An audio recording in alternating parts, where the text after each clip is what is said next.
Here we go, Lois Openda. Ya, jadi untuk sesi kali ini hanya ngomongin tentang Here we go Openda.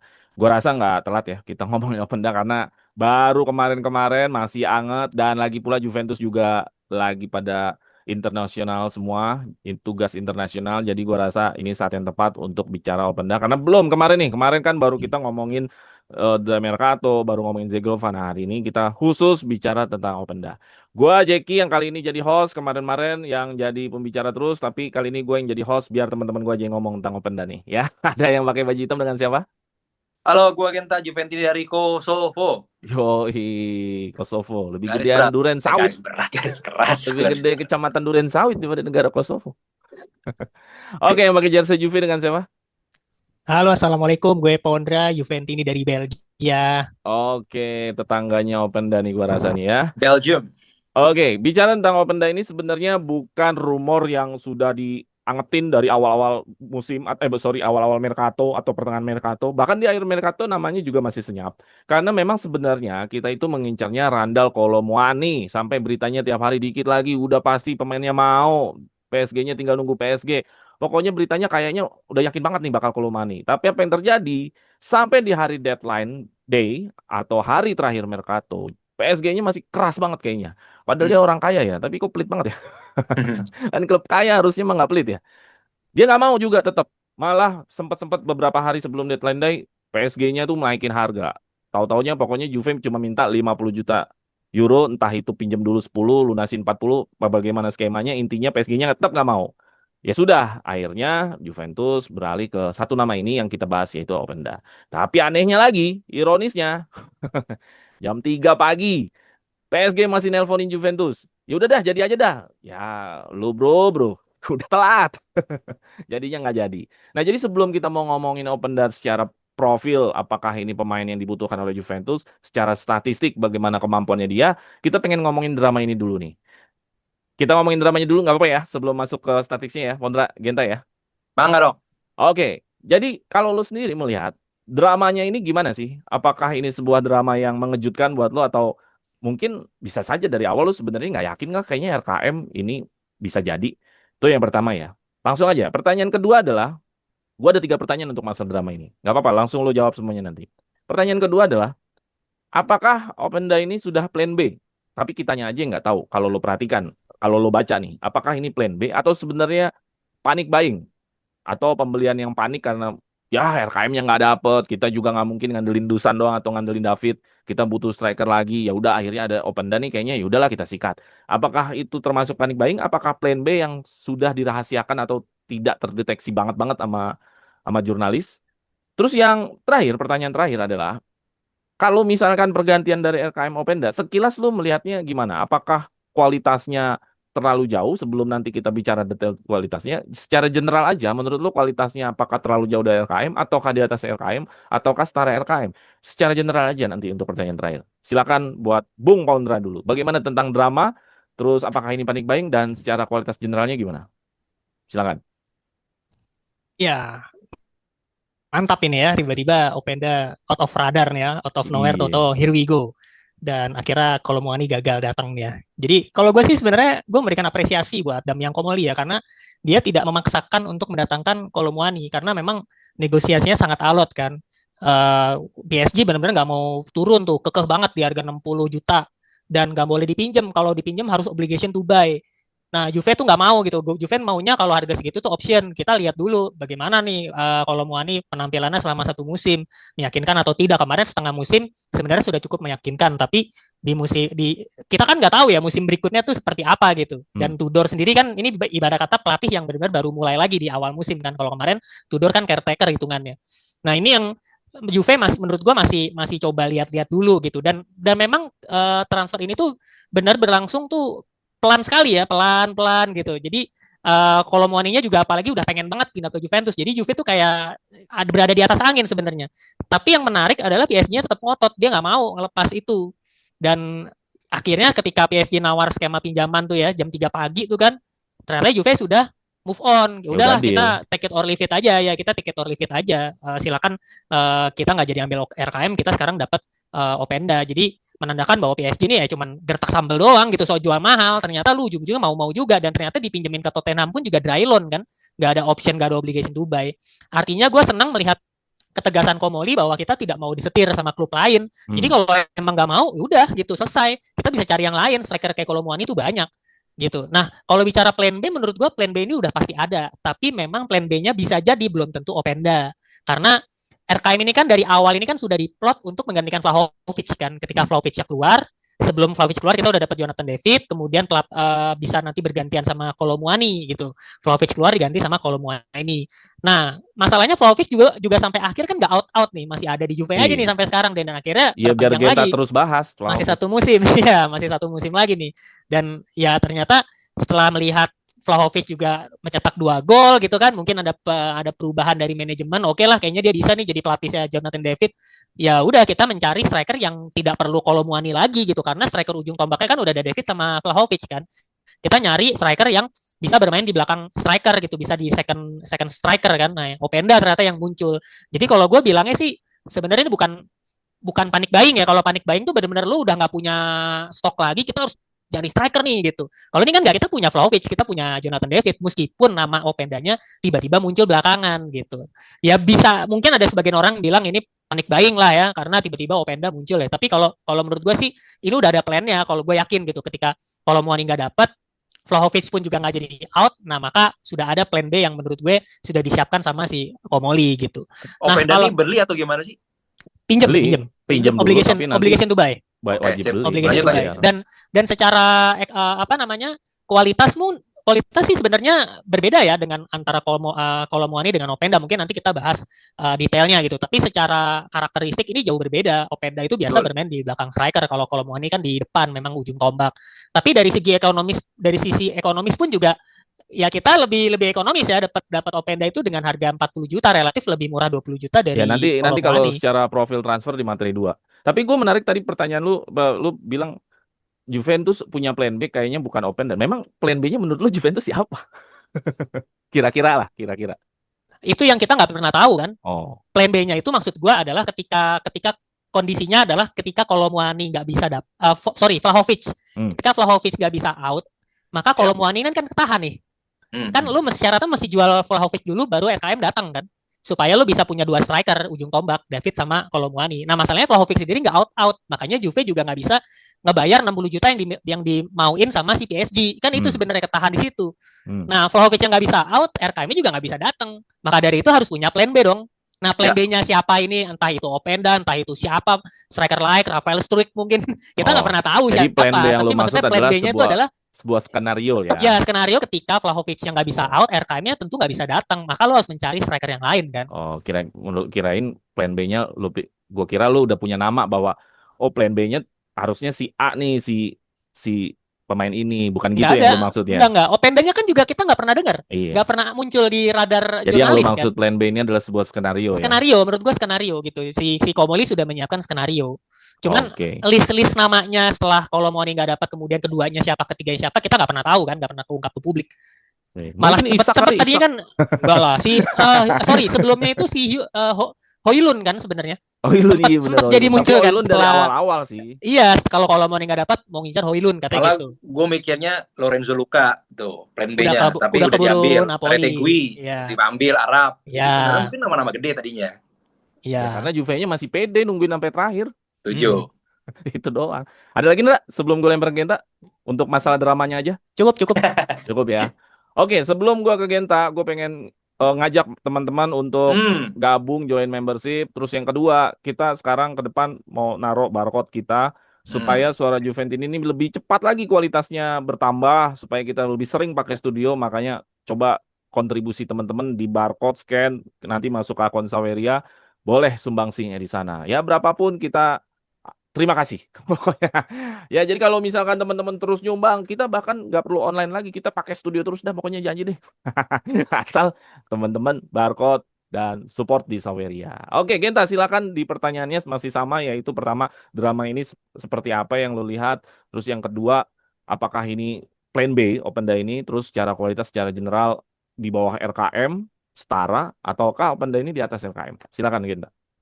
Ya, sebenarnya lebih melengkapi atau menambahi aja dari yang Pondra bilang. Kalau soal mungkin dari Randall dulu ya, sebelum ke Openda, udah sering bahas tuh dari akhir musim lalu gitu sampai mungkin ke World Cup Club bahwa sebenarnya dua pemain yang wajib Juve akhirnya tebus itu adalah Conceição sama Kolo gitu. Itu dua nama itu yang sering gue sebut di edisi Suara Ventini manapun lah gitu. Minimal dua itu deh gitu kan. Nah, kalau Sesa udah beres sebenarnya Randall Kolo ini gue juga sebenarnya sangat optimis gitu walaupun benar tadi Pondra bilang lamban banget itu. Lamban. Nah, dan yang Pondra bilang juga benar sekali bahwa ada faktor Dusan Vlahovic di sini. Di balik memang dia nggak laku-laku, ternyata performa dia dalam 2 pekan ini cukup bagus gitu. Cukup Termasuk bagus friendly dan match juga. Friendly match yes, juga bagus Iya, mainnya. dari CWC semua rangkaian semua golin semua pokoknya dah. benar. Setuju gua. Nah, ini nih sebenarnya membuat sebenarnya Juve jadi bener lagi di atas angin. Nah, di atas angin tapi memang di balik tanda kutip benar dari prestasi bahwa kita tidak perlu bergantung. Juve ini memang dalam beberapa tahun terakhir masih menggunakan strategi transfer kumaha engke kalau orang Sunda bilang. Lihat nanti lah gitu. Jadi sistem pinjam belilah kan dari tahun lalu tuh.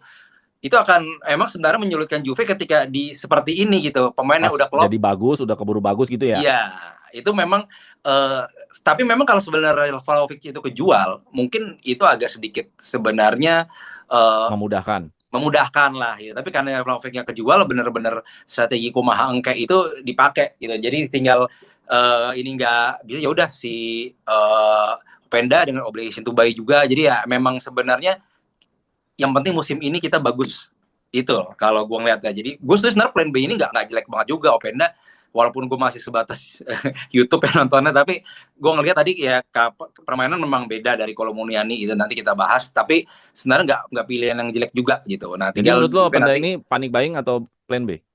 Oke, Atau bukan plan B juga? Plan C, plan D, ya plan B lah boleh, plan B tapi lah. plan B-nya plan C berarti ya, karena plan B-nya gue yakin bukan dia, tapi dia masuk plan gitu. Dia masuk plan Oh, karena gue ngelihatnya itu semakin masuk plan ketika Dusan Vlahovic itu bagus sih. Jadi si Openda ini kan bukan bomber sebenarnya, kalau menurut gue bukan bomber ya hmm. gitu. Dengan adanya Dusan bagus gitu, jadi kalau ketika si Davis ya itu David kurang ya. oke, ya dia bisa masukin Dusan, dan Dusan itu bisa jadi super sub lagi sekarang kan, kayak Iya. Solskjaer gitu. Ya. Super sub Jadi termahal di Italia. super sub termahal di Kali. Anjing, super sub Itu termahal di jadi Italia. bikin wajar kalau si Openda ini diambil gitu. Jadi dia pemain yang sebenarnya dari 3 posisi di depan itu dia bisa masuk semua sih kalau menurut gua. Oke, ya jadi dia masuk plan walaupun bukan plan B ya. Jadi terus juga lu bilang bahwa ini drama-drama kayak Kumaha Engke ini juga sebenarnya ada sisi sisi jeleknya juga. Ya, Kalau menurut Genta kalau kebetulan dia nanti bagus gimana nih gitu, nggak bisa kebeli, ya. ya Semoga kan kan? ntar tahun berikutnya nih Juve-nya mungkin berprestasi lah ya musim ini gitu kan.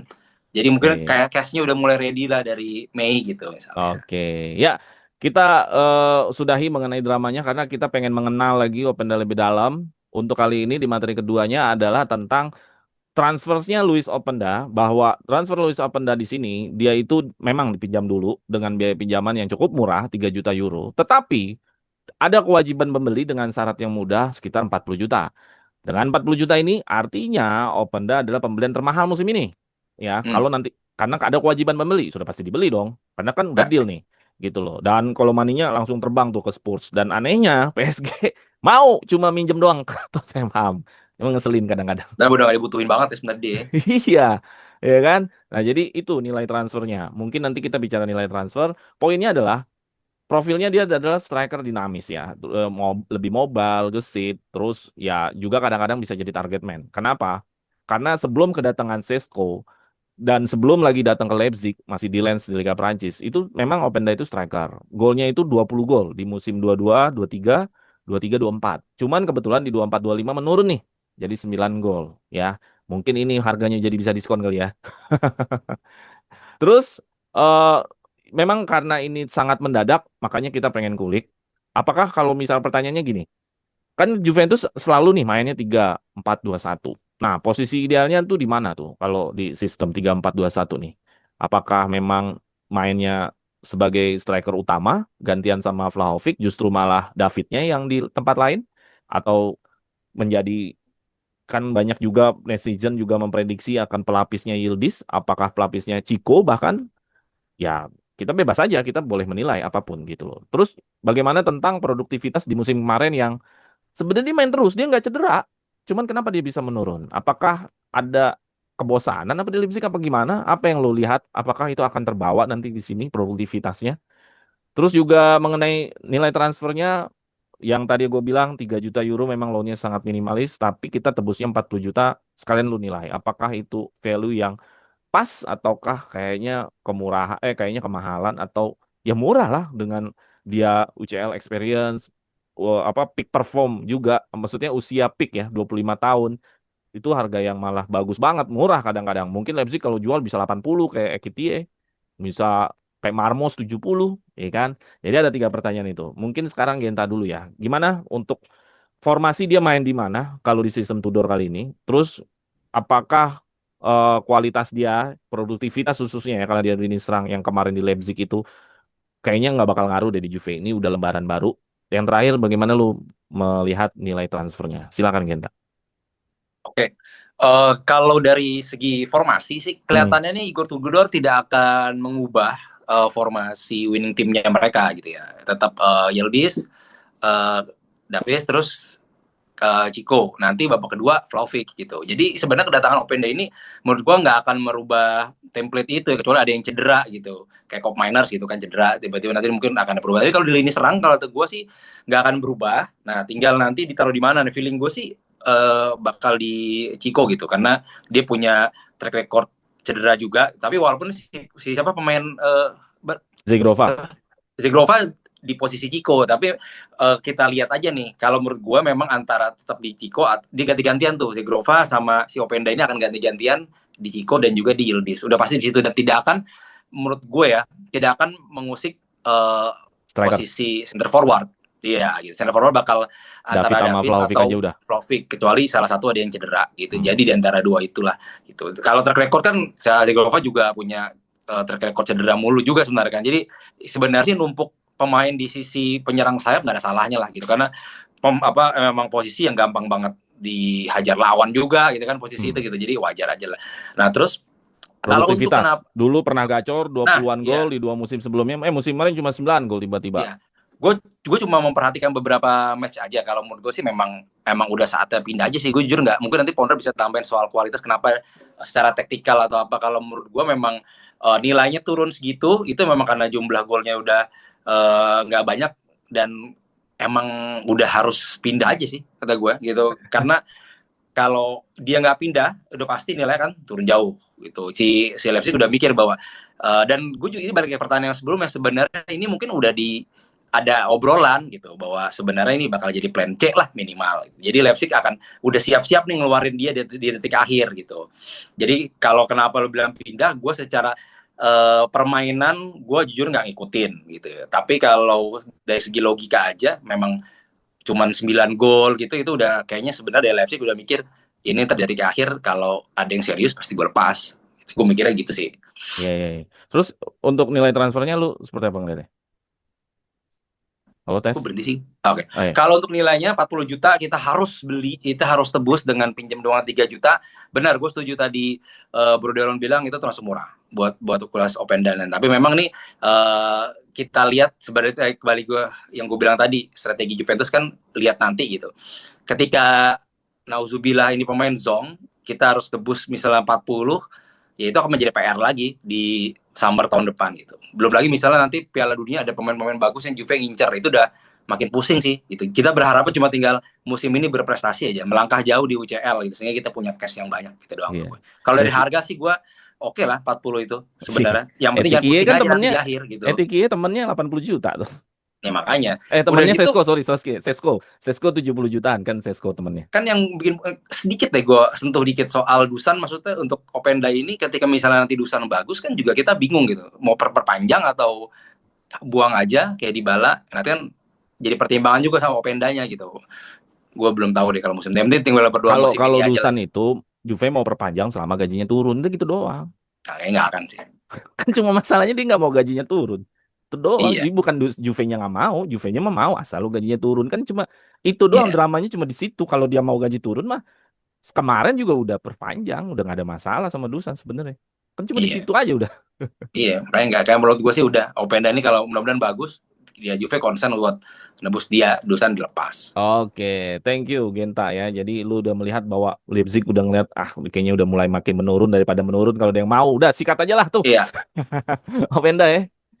Oke, sebelum ke Paundra, gue ingatkan lagi di situ ada barcode. Jadi lu tolong scan ya, support kita supaya kita channelnya bisa berkembang nih ya. Pasti teman-teman Juventini mau dong kalau channel kita bisa berkembang. Mau nggak sih? Kalian nggak mau lagi. Mau dong. Oke, silakan Paundra dengan pertanyaan yang sama. Dia akan main di posisi apa? Terus yang kedua, bagaimana nanti produktivitasnya? Apakah performan terakhir itu menjadi patokan ataukah ini sebuah lembaran baru? Terus untuk nilai transfernya seperti apa menurut lo? Apakah ini overpriced, ini normal, ataukah justru ini murah? Karena market value-nya ya, kalau gue lihat di Footmob, itu malah 50 juta.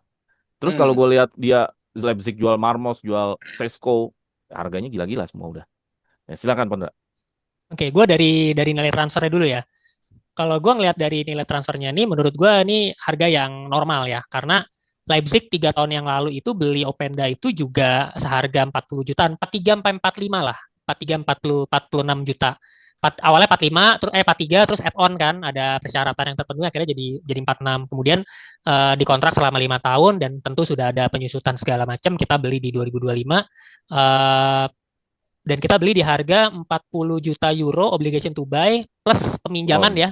3 Kita jutaan. ada loannya 3 juta, jadi kan total sekitar 43. Jadi harusnya sih tidak naik, tidak menurun dari apa dari 2 tahun yang lalu gitu. Jadi menurut gua Openda nih bisa dibilang ya normal-normal aja lah harganya lah ya, tidak tidak terlalu mahal, tapi juga tidak terlalu murah juga. Masih apa namanya masih konsisten lah harganya tuh masih nggak anjlok gitu. Malah sebenarnya kalau sampai harganya di bawah harga pasar kan jauh di bawah harga pasar kan sebenarnya jadi tanda tanya kan apakah dia nggak mau perpanjang kontrak atau memang performanya jauh menurun. Tapi kalau ini kan nggak, dia masih di sekitaran harga pasar lah, 45 sampai 50 juta ini masih di harga pasar. Nah, yang menarik adalah Juve itu bayarnya pun juga 4 kali pembayaran ya, 4 kali cicilan. Jadi 4 tahun pembayar 4 years finansial ya, 4 tahun keuangan. Jadi kita dicicil 4 tahun tuh 40 juta aja. Jadi lumayan 10 10 10 10. Artinya ini yang tadinya skema ini mau diberlakukan ke Kolomuaninya nggak dapat, akhirnya ini diberlakukan Openda dan Leipzignya mau. Jadi menurut gua jadi salah satu apa ya opsi yang cukup tepat aja sih kalau gua lihat ya dari segi apa dari aspek ekonomis gitu. Nah, kalau dari aspek formasinya sendiri, posisinya kalau gua ngeliat Openda itu mirip si Moisekin ya gaya-gayanya. Jadi Striker dia dong. bukan Berani di nabrak ya. ujung tombak. Iya, dia berani, gaya mainnya tuh gitu. Gaya mainnya tuh fisiknya dia bagus, keker badannya, sprintnya bagus, nabrak-nabrak, dribblenya juga bagus. Ken kan juga dribblenya bagus. Cuman bedanya Ken agak didorong ke depan aja gitu. Dia benar-benar striker murni kan. Sebenarnya nggak striker murni juga sih, bukan ujung tombak yang tipe-tipe kayak Vlahovic juga ya. Dia juga berani berani dribble gitu. Nah, gua ngeliat Openda tuh tipe yang seperti itu gitu. Dan kalau kita lihat di Leipzig itu, Leipzig juga ternyata memainkan pola yang sama seperti Tudor 3-4-2-1 yang dimana striker tunggalnya itu adalah Sesko, di belakangnya itu ada Xavi Simons dan si Openda. Jadi Openda itu berada di posisi 2 tuh ya, 3-4-2-1. Dia 2 pemain di belakangnya striker. Nah, di sini kan sebenarnya cocok ya dengan gaya mainnya Juve sekarang kan, Tudor kan. Striker ujung tombaknya David atau Vlahovic, kemudian 2 orang di belakangnya itu ada Yildiz dan juga Chico. Nah, mungkin di situ nanti Openda akan mengisi dan juga Zegrova tuh situ akan mengisi tuh bisa menjadi lapis yang jadi akhirnya kita trio lini depan kita tuh lumayan dalam gitu ya. Pilihannya tuh banyak. Bahkan Openda juga menurut gue kalau memang David sama si Vlahovic cedera, dia masih bisa juga main Jadi di sebagai striker ya. jadi striker di depan gitu. Jadi menurut gue Openda nih benar-benar menghadirkan opsi yang apa memperkaya opsi buat Tudor gitu untuk memainkan pola-pola yang ada di lini depan. Dia juga bisa main 2 striker juga tuh 3-4-1-2, misalnya Yildiz dipasang playmaker, striker 2-nya tuh Vlahovic atau David sama si Openda tuh. Kalau Zegrova kan sama Chico kan sayap banget ya, dia bukan striker kan. Nah, kalau kita mau main 3-4-1-2 tuh cocok banget tuh Openda tuh main di striker di belakang striker. Dan kalau main 3-4-3 ngelebar, Openda juga cocok, dia main winger juga gitu. Nah, makanya dengan kecepatan yang dia punya tuh sangat-sangat cocok sekali harusnya ya dengan skemanya Tudor. Gitu sih. Oke. Nah, kalau dari Tapi Bon, kenapa kira-kira musim lalu tadi jadi kurang bagus dia? Ya, Itu gue belum bisa jawab tuh. Analisa lu aja. kita juga nggak ngikutin Bundesliga sih ya karena Iya kan, tapi makanya. kalau gue ngeliatnya gini, kalau gue ngeliatnya tuh Openda memang bukan tipe striker yang bakal mencetak 2 digit gitu. Dah Oke, mencetak setuju. ya 2 digit 2 musim sebelumnya kan tadi gue ceritain 20 Iya, gol 20 cuman gol. Tahun dia di mana musim tiap posisinya musim 2019? enggak musim ini juga dia nyampe 2 digit 13 gol totalnya Oh sama Liga Championnya. sama Liga Champions 13 gol. Tapi maksud gua dia bukan tipe striker yang sampai nyetak 20 gol gitu. 20 30 gol kayak Lewandowski, kayak Ronaldo gitu kan yang benar-benar dia bomber banget tadi lo bilang gitu. Openda bukan bomber gitu, tapi ya memang Ya, dia ya. gaya mainnya lebih ke nyuplai, sering ke sayap, sering ngelebar gitu. Jadi menurut gua dia bisa mencetak lebih dari 10 gol aja menurut gua itu udah bagus. Fakta musim lalu tidak perlu kita takutkan banget lah ya untuk di Juve sekarang ya. Menurut gue sih nggak perlu lah dan posisinya sendiri juga nanti Openda nggak akan ditaruh di striker tunggal juga kan karena sudah ada David dan Vlahovic gitu udah pasti 2 striker itu yang di depan. Openda tuh pasti akan diisi di belakang, dia akan menggantikan Chico, malah menurut gue lebih cocok Openda tuh ya daripada Chico tuh kalau pakai 3-4-2-1. Ngotot-ngototnya juga Openda bagus, ngotot-ngotot fisiknya kan dia pendek ya nggak tinggi kan, Betul, bukan betul. tipe striker yang tinggi ngelompat kayak RKM yang tingginya 185 186. Emang dia bukan bomber gitu. Jadi menurut gua kita tidak perlu ekspektasi dia bisa mencetak sampai 20 gol juga, tapi udah bisa lewat dari 10 gol itu menurut gua udah bagus, apalagi kalau dia bisa mencetak banyak assist. Oke, jadi expect-nya 10 gol kelebih aja karena dia bukan striker itu udah oke ya. Plus Iya, juga bukan striker ujung tombak ya, bukan ya, bomber. plus juga di sini Pondra sama Genta sama-sama ngelihatnya dia ada di kanan ya. Jadi di kanan nih rebutan dong nih. Zegrova, Iya, Chico benar Gua rasa sama juga. Zegrova ini takut cedera. Openda. Gue mau jumpain cedera ya. Maksudnya Chico juga tukang cedera. Gitu. Jadi cocok lah kalau ada si Jadi Openda di ini. kanan ini rebutan ya. 3 orang ya. Kalau gue sebenarnya kalau gue juga David itu sebenarnya nggak striker-striker tunggal amat ya. Iya, Jadi betul. gue pikir eh sebenarnya beneran striker cuma tinggal Vlahovic. Sama Memang Milik. Setuju. memang Sama paling Milik. betul Sama kita Milik. datengin RKM karena RKM itu memang striker. Jadi ada 2 striker yang bener. Jadi ketika RKM datang, David jadi bisa agak lebih main di antara posisi Chico atau posisi Yildiz. Nah ini yang jadi masalah adalah yang bener-bener striker hanyalah Dusan. Si David ya dia nggak terlalu striker-striker amat, justru dia lebih sering pengennya itu ada di luar area kotak penalti. Dia bukan di titik paling terakhir dari seorang yang akan mendapatkan passing. Nah itu yang jadi bingung ketika David nggak striker-striker amat, dia kayak false nine gitulah posisinya. Sedangkan Dusan dicadangin gitu. Jadi gue pikir ya David dan Openda menjadi mirip-mirip sebenarnya. Jadi hampir mirip semua. Dan akhirnya hanya Dusan yang beneran striker nomor 9. Dusan di Jauh ini sini. malah memecah kebuntuan. Ah iya akhirnya Sama Milik, Balik. jangan lupa oh masih iya punya Milik Milik. ya Milik. Iya, Jadi yang Milik beneran juga. striker akhirnya cuma tinggal Dusan dan Milik gitu. Tahu-tahu Milik nih katanya udah mau ke Turki katanya. Oke, itu tadi mengenai nilai transfer lebih ke profile dan kita mengomentari nilai transfer. Terus kita ke materi ketiga ini lebih kepada kualitasnya si Opendanya nih. Kalau tadi kan bicara dia di mana nih kita mainkan, terus bicara tentang nilai transfer. Nah, secara data Openda ini pertama ya secara data dia udah usia peak ya 25 tahun. Ini memang Komoli mantep banget sih. Nyarinya yang nggak hijau, yang nggak tua, tapi bener-bener yang usia peak. Ini gila sih dapat usia peak tuh gue senang banget. Dari data yang paling menonjol ya, si Openda ini adalah progressive reception. Progressive reception tuh maksudnya apa?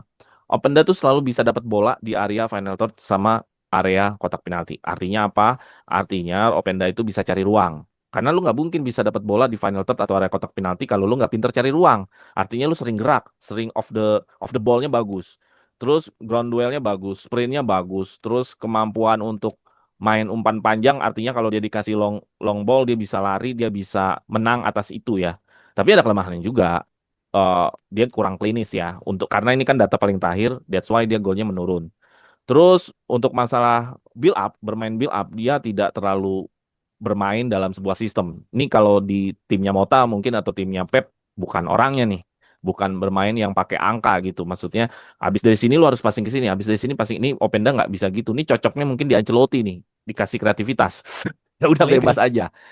Terus kelemahan yang lain agak bingung juga ya. Orangnya kelihatannya kayaknya tinggi ya, tapi dia nggak mampu menang duel udara. Jadi kita bener-bener hanya ngandelin Dusan, yang lain pada pendek-pendek. Ya, itu benar, itu benar. Nah, dengan statistik kayak gitu, data tadi yang gua sebutkan, yang gua ambil capture itu aja. Mungkin lo nanti bisa mengcapture dari data lain kalau lo riset lagi.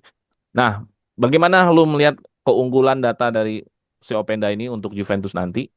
Terus bagaimana lo melihat kelemahan Openda yang kurang klinis yang tadi gue sebutkan, nggak punya duel udara yang bagus, gitu loh. Terus kalau dibandingkan Kolemani, artinya apakah ya karena tadi ya, karena kan kita kan menyisihkan Kolomani, mendapatkan dia, apakah bisa menggantikan? Kalau tidak bisa menggantikan, ya di mana yang bakal kita bisa mengisi dari kita ditinggalkan Kolomani? Yang pertama adalah kelebihan itu, apa yang lu bisa komentari dari kelebihan Openda. Kedua adalah apa yang lu bisa komentari dari kelemahannya Openda. Terus ketiga, apakah bisa mengisi Kolomani, atau kalau nggak bisa ya kenapa? Silakan Pondra dulu. Hmm, Openda yang seperti yang tadi gue bilang ya, memang dia gaya mainnya tuh mirip gaya apa fisiknya ya mirip Moise Kean gitu, dan memang posturnya nggak terlalu tinggi, masih cuma 177 kan, Hmm. pendek-pendek jadi kayak striker-striker kita nih. Makanya dia memang lemah dengan bola-bola udara tuh, bukan bukan tipe striker yang berduel di udara gitu. Jadi dia memang kuatnya itu memang di darat gitu. Dia Kopassus dia nih. Jadi emang senengnya main di darat, dia lari-lari, dapat umpan, dan versatile, dinamis gitu. Gaya mainnya tuh dinamis banget. Bisa kemana-mana. Makanya gue sih kalau melihat cuplikan-cuplikannya di YouTube ya, nggak harus selalu dia ada di kanan sih. Dia juga kadang bisa main di kiri juga gitu. Ada beberapa golnya dia juga dia dari kiri terus kemudian inverted ke tengah gitu. Terus dia juga punya shoot yang bagus juga. Ada beberapa cuplikan yang dia mencetak gol dari luar kotak penalti, itu juga oke. Dan ini merupakan salah satu yang kita butuhkan juga ya. Dan Zegurova pun juga salah satu yang senang juga shoot-shoot dari luar tuh, placing-placing. Jadi ini merupakan salah satu kepingan puzzle yang menurut gue semakin lengkap gitu di lini depan Juventus. Memang idealnya, gue setuju tadi kata lo Jack. Emang idealnya tuh kita datengin Kolomwani memang idealnya. Jadi Kolomwani sama Vlahovic, ya striker ujung tombak kita Kolomwani. Apalagi musim lalu kita ngelihat tektokannya udah enak banget sama Yildiz gitu, udah ngerti mana skillnya juga bagus. Tapi kan ternyata takdir berkata lain ya, kita Iya. tidak bisa mendapatkan Kolomwani, ya kita harus segera mencari plan B-nya. Plan B-nya yang ada pemain di sisa-sisa waktu terakhir ya muncul nama Openda, yang ternyata Openda juga bisa dibilang oke lah gitu, bagus lah. Dia juga udah bermain di Liga Champions juga kan musim lalu, bahkan dia yang bikin cedera Bremer kan. Hmm. Dengan fisiknya yang luar biasa itu dia bisa bikin cedera Bremer gitu. Makanya menurut gua Openda nih benar mengisi puzzle yang kepingan puzzle gitu ya, sehingga lini depan kita tuh menjadi semakin kaya, semakin banyak opsinya. Dan kalau gue lihat sebenarnya bursa transfer kita di musim ini menurut gue sih udah cukup ya, udah dengan kedatangan Joao Mario, Zegrova, David, Openda, ini 4 orang cukup daripada kita mendatangkan pemain banyak-banyak kayak musim lalu yang ternyata banyak yang nggak kepake juga gitu, banyak yang kita jual-jualin. Tapi ini benar-benar Komoli gue melihat apa ya, mencari pemain yang benar-benar tepat guna gitu. Kita kurangnya tuh ada di mana? Meskipun gue juga masih ada rasa kita masih kurang satu center back atau wing back nih, tapi ya udah oke lah, dengan kondisi kayak gini menurut gue Openda sudah cukup bagus. Dan gue nggak terlalu khawatir dengan kelemahan-kelemahannya dia, terutama di bagian conversion rate ya. Conversion rate-nya dia tuh memang paling rendah ya, rendah banget. Kalau dibandingin sama Kolomwani itu, kalau di data MB tuh Kolomwani itu mentok tuh conversion rate itu. Jadi emang dia dapat peluang sekecil Dia apapun lebih bisa klinis. dikonversi jadi gol gitu, klinis banget. Kalau Openda enggak, benar-benar dia rendah banget. Tapi menurut gue memang tipenya bukan seperti itu. Dia memang, ya memang dia bukan tipe bomber yang ada di depan gawang, tapi memang dia lebih banyak mundur ke bawah, support, dia carry the ball, dia yang dribble, bahkan dia yang ngasih assist. Memang seperti itu peran dan tugasnya dia gitu. Jadi kalau gue sih, gue tidak terlalu mengkhawatirkan kelemahan-kelemahannya dia yang posturnya pendek, gak bisa duel udara, tapi justru dia malah melengkapi dengan dia punya kemampuan syuting dari luar, speed yang kencang, terus juga berani nusuk ya dengan body balance yang kuat ya. Kalau di PES nih body balance 90 kali ya, kuat banget tuh, kuda-kuda kakinya tuh sama kayak Chico tuh, modelnya sama tuh, kuda-kudanya tuh kuat gitu, dia sampai geruduk-geruduk pemain lawan tuh oke banget tuh. Makanya gue melihat ketika Chico misalnya nggak perform digantikan dengan Openda, ini akan sangat dalam gitu materi kita. Iya, iya, iya. Ya jadi tadi ya dia serangan darat ya, Kopassus menurut lo ya. Kayak Ya, kayak Ken. Cuman Dra, masalahnya kan Ken flop di Juventus. Kitanya Ken secara atribut berarti ya. Bukan Ken Ken, secara iya, fisik Ken secara ya, fisik, bukan bukan bukan Ken secara prestasi ya. ya. Kalau kalau masalah atribut kan, kalau masalah prestasi kan sebenarnya dia hanya flop di musim terakhir. Musim sebelumnya kan enggak. Terus waktu dia main di musim pertama bersama Allegri tahun 2017-2018 itu kan nyetak Masih ada berapa gol tuh? gol, masih ada Masih gol ya. banyak golnya, meskipun dia super sub dia banyak golnya Moise Kean. Dan Puncak sekarang tahun pertama Ronaldo. iya di situ kan dia jadi cadangan Ronaldo kan. Itu berapa gol? 8 apa 9 gol gitu jadi dari pemain cadangan. Bagus lagi golnya. Enggak dong, Bagus. kan dia gantiin Ronaldo. Kan Ronaldo cabut, Ken datang. Enggak, dia sempat main bareng sama Ronaldo, super sub. Yang gol lawan Milan, lawan Iya, Oh ya, yang yang sebelum ke PSG, sebelum dipindahin. iya, sebelum pindah ke PSG. Nah, sekarang di Fiorentina musim lalu, gacor juga kan Queen kan? Ya gacor. Gitu. Makanya kan Makanya dia sebenarnya flopnya hanya di musim terakhir dia bersama Juventus. yang 0 Tapi gol. menurut gue ya yang 0 gol. Tapi menurut gue dari segi gaya main dan dari segi fisik, Openda nih gue ngelihatnya ya auranya tuh aura-aura musikin ya. Mudah-mudahan tidak semandul Moisekin. Oke, siap. Thank you, Pondra. Kita ke Genta, tapi gue juga mau ikut komentarin. Pada prinsipnya, gue melihat kualitas Openda dari sisi dia bisa menerima bola di area kotak penalti sama di area first apa final third itu sebuah keunggulan atau sebuah kecerdasan dalam arti kata lu mencari ruang. Karena mencari ruang itu adalah bagian taktik dalam sepak bola yang nggak bisa diduplikat sama setiap pemain. Karena ketika lu mencari ruang kan otak mikir ya. Kan ada orang yang baru mikir dapat bola, ada orang yang mikir belum dapat bola udah mikir. Jadi maksud gua, Openda ini bagus kalau memang dia bisa mencari ruang di area-area kotak penalti atau mencari ruang di area-area final third, artinya bola bisa maju. Kan menjadi bola nggak bisa maju kan karena pemain tengahnya takut kalau gua passing ke situ di intercept, kalau gua passing ke situ di tackle. Tapi kalau misalkan Openda selalu bisa mengasih ruang, bola akhirnya bisa maju terus. Itu yang gua lihat bahwa wah bagus juga nih kalau Openda cara mainnya kayak begini. Tapi kelemahannya juga dia kan nggak bisa bermain dengan sistem.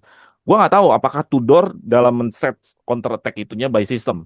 Lu taruh orang di sini, lu taruh orang di sini. Nah ini harus bagaimana? Nah itu kan sistem. Tapi kalau Opendanya nggak bisa, harusnya lu kalau kita diserang lu jangan berdiri di situ. Akhirnya dia melebar, akhirnya kemana-mana. Akhirnya dia nggak sesuai sistem. Nah ini jadi masalah gitu. Kalau Tudor memang menyiapkan counter attack-nya itu by system.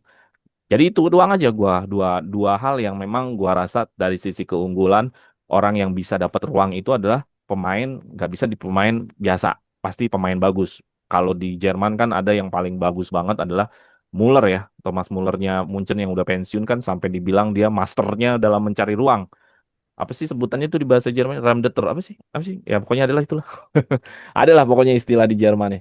Nah, mudah-mudahan Openda bisa sampai sana walaupun nggak kayak gitu nggak masalah. Yang penting dia punya kualitas kayak gitu.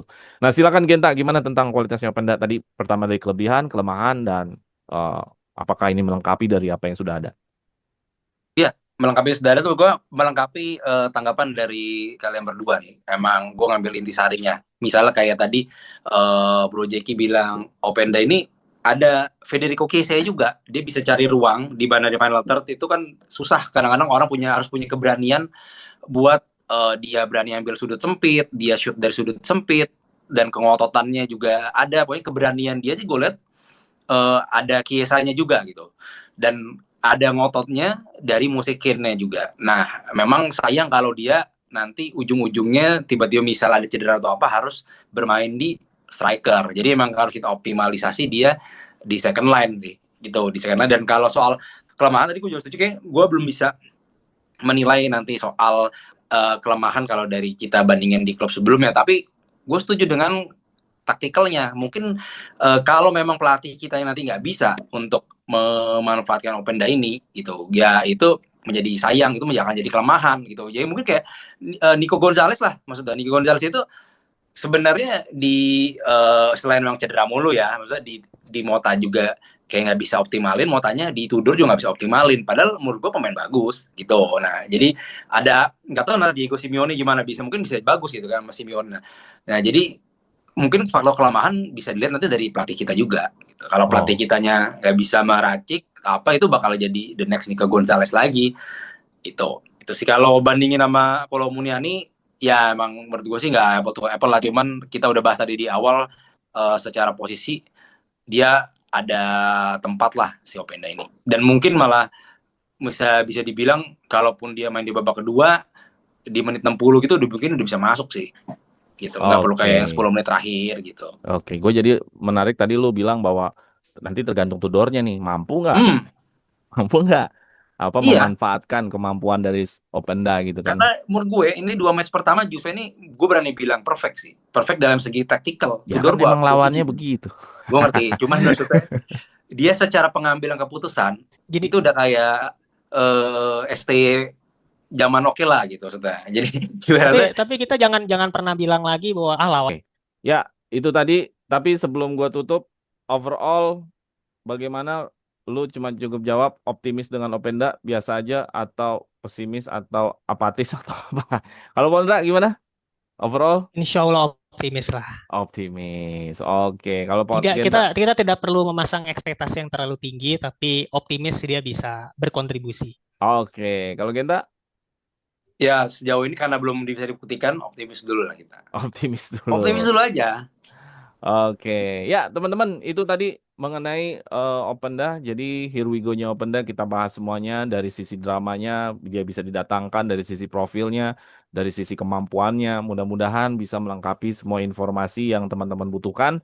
Dan jangan lupa share dan like plus join sama membership kita supaya teman-teman punya community ngomongin Juventus yang sangat ngomongin. Gimana tuh ngomongin Juventus yang sangat ngomongin? Karena kita ngomonginnya benar-benar hampir tiap hari 24 jam ya. Jadi sayang sekali kalau teman-teman tidak bergabung dengan kita dari membership. Terus yang kedua, yuk support Suara Juventus ini itu ada barcode, dicekrek, masuk ke Saweria, support kita di sana. Oke, thank you sekali lagi Genta sama Pondra ya. Thank you, Thank you, thank sama-sama. you. Thank you sekali lagi Genta sama Pondra. Kita Sampai akan kita ketemu lanjut lagi. lagi nanti di sesi-sesi berikutnya. Fino alla fine. Yes. Forza Forza Juve. Forza Juve.